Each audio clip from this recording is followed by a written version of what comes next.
Off the success of his short film Amblin, Steven Spielberg got himself a contract with Universal Studios at the ripe old age of 22. It's here where he labored away on many TV episodes, and without the creative freedom he had experienced up to this point. Spielberg at the time hated this, admitting that it was sucking away his passion for film by discouraging experimentation and instead focusing on following a schedule. Still, this time of his life is where he refined his skills as a filmmaker, learning both the artistic and practical considerations of the process, and gaining the incredible efficiencies known for today. And it's these skills that were on display for what would be his first feature-length film, a curious little thriller called Duel. Duel got a decent amount of love from a casual and critical audience that was shocked a good movie could come from television, and has since gained quite the cult following, marketed as the feature debut of today's most famous director, with many arguing that Duel was Spielberg's first masterpiece. And there's no denying that on a purely technical level, especially for a debut film, Duel is incredibly accomplished. But on a story engagement level, I think it fails just a tiny little bit. Please don't kill me.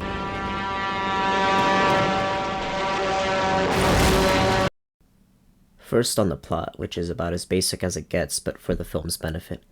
A regular, everyday fella played by Dennis Weaver is driving through the countryside when a truck starts following him, and following him, and following him, and getting dangerously close. It becomes clear to our protagonist that this enigmatic driver is out to kill him no matter what, and if he's to survive, he must play this game of cat and mouse until one of them is dead.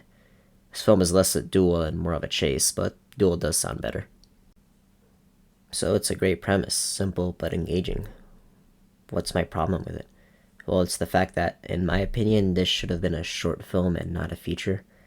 And to its credit, when it came out on TV, it was incredibly short, not even cracking 80 minutes. But when it was brought over to certain theaters, they had to add over 20 minutes of extra footage, which is the version I saw and is the standard one that gets released on the Blu-ray.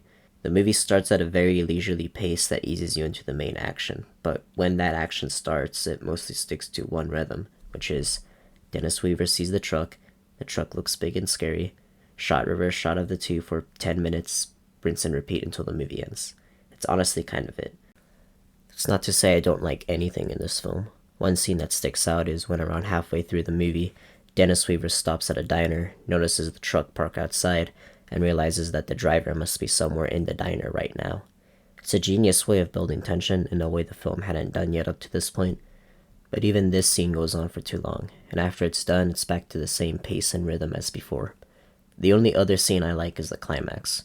For as unengaged as I was while watching this, it was a fitting build-up and resolution to everything that happened. No spoilers. Despite my complaints with the story, there's no doubting that, at the ripe age of 24, Steven Spielberg was a fully formed filmmaking talent. Everything from the lighting, the angles, the cuts, and so on, it was from someone who has an insatiable drive to make everything visually pop. The film doesn't look like a TV movie, it looks as good, and in some cases better, than many of its cinematic contemporaries of the time. The most notable thing about it is that the car scenes aren't shot with processed screen backgrounds, like in a lot of classic movies, but instead with real cars and real locations. This adherence to verisimilitude would end up being a pain in the ass for future Spielberg on his next projects, but would also be key to ensuring their timelessness. I just wish there was something for me to connect to behind all that craft, personally, although I am very aware I'm in the minority on this. To be perfectly honest, besides the fact that this is Spielberg's first film, I don't have much to say about this movie. And ultimately, it just comes down to my personal taste. These kinds of movies about pure survival and trying to stretch out a single event to its maximum length, they're just not my thing. I enjoy so much of Spielberg's other stuff, just not this movie.